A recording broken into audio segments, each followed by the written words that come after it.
I mean, plastics were once hailed as a miracle, basically, because they were lightweight, durable, cheap, and like they replaced so many materials on our world.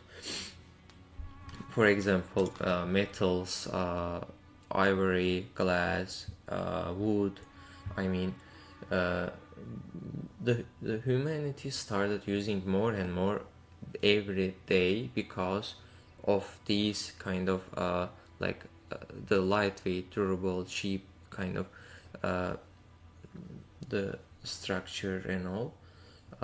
So celluloid invented in 1869, followed by bakelite in 1907, and 1930s 1940s brought nylon and polyethylene, like we said, and after World War II drove a 300%